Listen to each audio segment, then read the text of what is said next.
My name is Doris and I'm the presenter. I'm here with Susanna, the organizational lead, Bella, the facilitator, and Sam, the reporter. We are Team Razing, and we have all worked together on the ideas and presentation. Today, people face several challenges when interacting with AI-generated information. First, AI outputs are fast and confident, so users often don't stop to question the accuracy of them. Second, over-reliance on AI can reduce critical thinking as people begin to accept information at face value without evaluating further. And third, indigenous knowledge can be misrepresented since AI systems lack the understanding needed to properly interpret cultural context. Based on the problems we've identified, we present to you the PAUSE system, consistent of a framework and a browser extension. So first, the framework. This is a framework that is based off a prior framework that was published in 2019 by Professor Joanna Tai and others before AI was widely used. Now, their framework focuses on helping university students evaluate general outputs. However, as you can see here, we have expanded it and adapted it to help everyone evaluate both general and AI content. In addition, we have sent multiple iterations of our framework to Professor Christopher Eaton, who has given us great feedback and has been extremely beneficial. And his comments and notes are in today's refined version that we present to you today. Now I'll pass it off to Susanna to explain the concept of PAUSE and what it actually is. So PAUSE is a 4-layer pyramid where each layer represents a guiding question to help users think critically. The first layer is contextualization. It asks users if the information actually fits in their own situation. Since AI often gives general responses, users pause to see if it actually applies to them before you see it.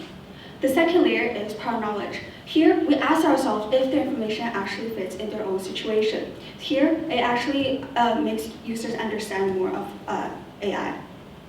Next is evidence validation. Users check if other trusted sources say the same thing, and if the author is reliable. This shows what is trustworthy and what is still uncertain. The final layer is limit. It reminds us that not everything can be fully verified. It helps us think about what might be missing before jumping to conclusions. Now, from our interview with Indigenous Professor Sean Wilson, we learned that AI flattens all knowledge equally and often resorts to pan-indigeneity. Now, this is why, for our framework, we have a section dedicated specifically for when users are dealing with Indigenous content. Now, these Indigenous add-on questions, as you can see here, they prompt the user to think deeper about where their information actually came from, as per Mr. Wilson's advice. However, the framework alone isn't enough. It needs repeated practice in 2 ways. First is a digital tool for everyday use online. Second is school curriculums so students can learn PAUSE early on.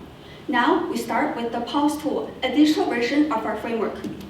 So we've coded it to see a browser extension just to show you guys how it works. So first, users highlight a claim, and this could be AI generated or an online article. In this case, it's AI generated. And then our system detects if Indigenous keywords are selected with APIs. Now in this case, it's detected yes, so it prompts the user to answer yes, so that our Indigenous add-on questions can show. Now, if at any point the user is unsure of how to approach a question, they can click that button right there on the bottom left, and it gives a hint and example. Now the hint never tells them what to do and only guides them. In addition, users can jot down notes in each layer. And once they go through all 4 layers of our framework, their notes will show up at the very end, just like this. Now moving on to education and classrooms and summit. We have talked to multiple elementary teachers who expressed that we should be teaching AI as young as grade 5, and that our framework is a great foundation to build off a future AI curriculum off of. And they have, our end goal here is for it to be embedded into the BCA education curriculum under the form of digital literacy. As you can see here, after learning our PAUSE framework, students improved their AI identification accuracy by over 20%. At Idea Summit, we have participants use their critical thinking skills and our PAUSE framework in a game of safe or not using privacy and AI scenarios. They had to determine whether the response that AI gave was safe or not to answer to. Which now brings us to our global implementation and feasibility. In 2026, the EU will launch a new act which requires all AI-generated labeled content to be labeled, which means that even if a company is not located in Europe, they will have to label it for all European users. This is why we introduced the Truth Tag, a comprehensive tag that tells you everything you need to know. Once you click the Truth Tag icon, a pop-up appears telling you if the content is AI-generated or AI-assisted. Now, you guys must be wondering, what are LC notices? Well, we move on to Sam for the explanation.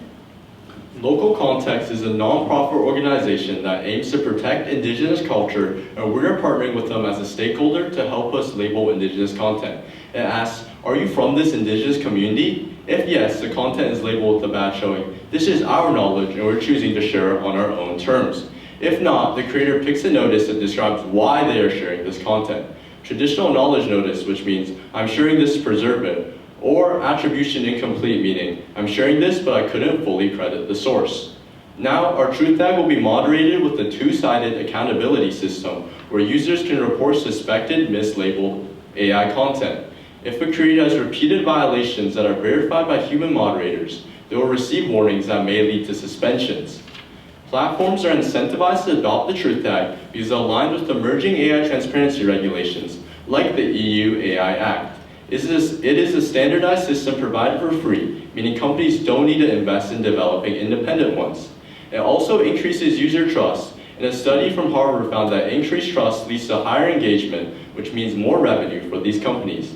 Now moving on to the next steps of our PAUSE framework. First, we will reach out to more schools for presentation and contact the local ST35 school board to refine our systems based off of their feedback.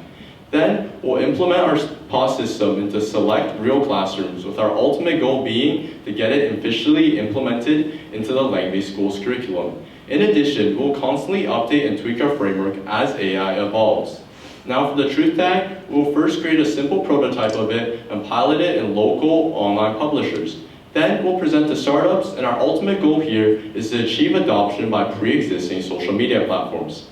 Thank you so much for listening to our Raising Amazing Solutions.